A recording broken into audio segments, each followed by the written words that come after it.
চশমা museum, a house of world class, জলট্যাক মোড়, বহরমপুর মডার্ন হোটেলের সামনে।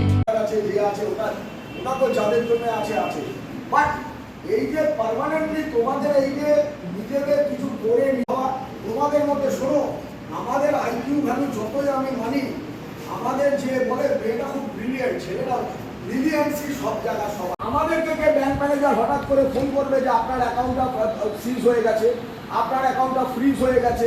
সাইবার আপনাদের এটিএম কার্ডে জালিয়াতি হয় কিংবা ধরো ওই ব্যাংক থেকে ভুলভাল ফোন করে, আসলে অ্যাকচুয়ালি কিন্তু ব্যাংক থেকে ফোন করে না, এগুলো ফ্রড চিটিং বা যারা ব্যাংক থেকে কোনো ম্যানেজার ফোন করে না, কোনো ম্যানেজারের দায়বদ্ধতাও নেই যে ফোন করতে। তারা এগুলো করে, এইগুলোকে অ্যাভয়েড করার জন্য তারপরে সেফ ড্রাইভ সেফ ড্রাইভ আমরা নেশাগ্রস্ত অবস্থায় কানে হেডফোন বুঝে বাইক চালাবে।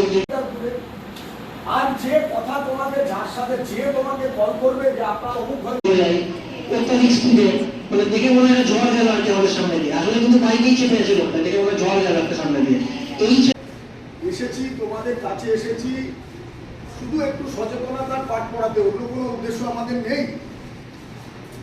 আমরা এখানে ডকুমেন্টেশন দেখলাম, ডকুমেন্টেশনে বিভিন্ন রকম যে বার্নিং ইস্যুসগুলো আছে, বিশেষ করে আজকে দৈনন্দিন জীবনে যে জিনিসগুলো আমরা করি, যে জিনিসগুলো আমরা দেখি, তারই একটা গ্রাফিক্যাল বা ডকুমেন্টারি রিপ্রেজেন্টেশন এবং লাইভ ভিডিও আমরা দেখলাম।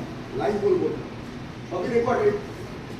আমাদের প্রথম তোমাদেরকে যেটা বলার হচ্ছে সেটা হচ্ছে, দেখো একটা আমাদের এখানে একটা বড় সমস্যা হচ্ছে, বিশেষ করে মুর্শিদাবাদে, সেটা হচ্ছে বাল্য বিবাহ। প্রতিটা গভর্নমেন্টের একটা বড় উদ্দেশ্য বা বড় প্রজেক্ট কাজ করে জাস্ট টু স্টপ এই চাইল্ড ম্যারেজ।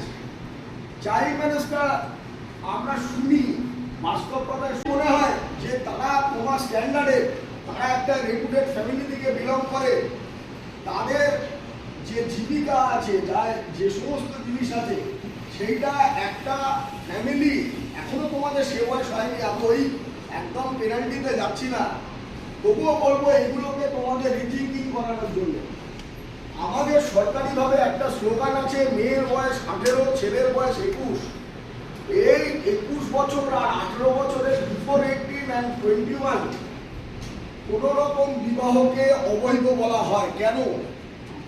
কারণ এগুলো সেন্ট্রাল গভর্নমেন্ট এবং স্টেট গভর্নমেন্টের দিকে প্রজেক্ট আছে, ওখানে অনেক বড় বড় শিক্ষিত লোকরা বসে আছে। অনেকের মনে হয় যে 18 বছর অবধি এতদিন অপেক্ষা করবো।